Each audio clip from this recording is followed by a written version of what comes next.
അങ്ങനെ 8 ചൂട് തക്കാളിയാണ് നമ്മളിന്ന് നട്ടിരിക്കുന്നത്. എല്ലാം ലോ കോസ്റ്റ് സാധനങ്ങളാണ്, ജൈവമാണ്, നമ്മുടെ വീട്ടിലുള്ള സാധനങ്ങൾ ഉപയോഗിച്ച് മാത്രമാണ് ഇതെല്ലാം നട്ടത്. ഇൻക്ലൂഡിങ് തൈ വരെ നമ്മളിവിടെ പാകി ഉണ്ടാക്കിയതാണ്.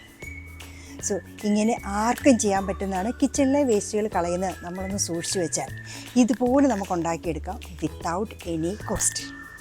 ഇവിടെയാണ് നമ്മുടെ തക്കാളിയൊക്കെ നടാൻ പോകുന്നത്. ഇതാണ് നമ്മൾ മുളപ്പിച്ചെടുത്തിരിക്കുന്ന നമ്മുടെ തക്കാളി തൈകൾ. നമ്മുടെ അടിവളത്തിൽ ഏറ്റവും അടിയിലത്തെ ലെയർ എന്ന് പറയുന്നത് കോഴിക്കാരമാണ്. ഇതിൽ കൂടുതൽ നല്ലൊരു വളമില്ലല്ലോ. പിന്നെ കോഴിക്കാരൻ ചൂടാണെന്നുള്ളത് നമുക്കെല്ലാവർക്കും അറിയാം. അതുകൊണ്ടാണ് ഇത് ഏറ്റവും ലോവർ ലെവലിലായിട്ട് നമ്മളിത് കൊടുക്കുന്നത്. പിന്നെ നമ്മുടെ ഈ ചെടികളൊക്കെ വേര് പിടിച്ച് വരാനായിട്ട് മിനിമം 2 മാസത്തോളം എടുക്കും. ആ സമയമാകുമ്പോഴേക്കും ഇതിൻ്റെ ചൂടൊക്കെ പമ്പ കിടക്കും. ഇത് 1-2 ദിവസത്തെ കിച്ചൺ വേസ്റ്റ് നമ്മൾ ഒന്നിച്ച് സൂക്ഷിച്ച് വെച്ചിരിക്കുകയാണ്. അടുത്തത് കരികില.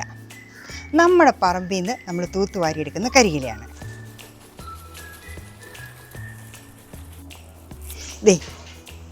നമ്മുടെ ഉണക്കപ്പുല്ലുകളാണ് ഈ ഇടുന്നത്. നല്ല പൊടിയായിട്ടുള്ള ഉണക്കപ്പുല്ല്, നല്ലപോലെ കുമ്മായമൊക്കെ ഇട്ട് ട്രീറ്റ് ചെയ്ത് വെച്ചിരിക്കുന്ന മണ്ണാണ്. പിന്നെ കുമ്മായം ഇട്ടില്ലെങ്കിൽ നമ്മുടെ മണ്ണിൻ്റെ ഒന്നും പുളിപ്പ് മാറില്ല. ഇനിയുള്ളതേ നമ്മുടെ മെയിൻ ഇൻഗ്രീഡിയൻറ്റും നമ്മുടെ പൊടിക്കയും നമ്മുടെ തുറുപ്പ് ചീട്ടും എല്ലാമായ ഒരു സാധനമാണ്. അതാണിത്. നല്ല ഉണങ്ങി പൊടിഞ്ഞിരിക്കുകയാണ്. അപ്പോൾ ഇതുകൂടെ ആഡ് ചെയ്യും. ഇതാണല്ലോ ഏറ്റവും സൂപ്പർ വളം.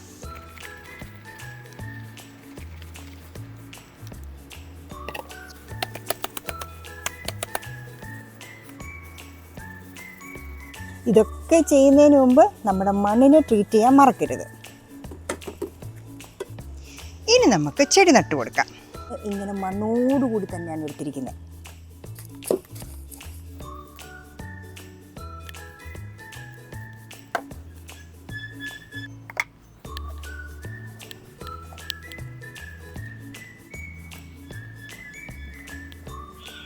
സോ അടിവളമെല്ലാം നല്ല പോലെ ഇട്ടിരിക്കുകയാണ്.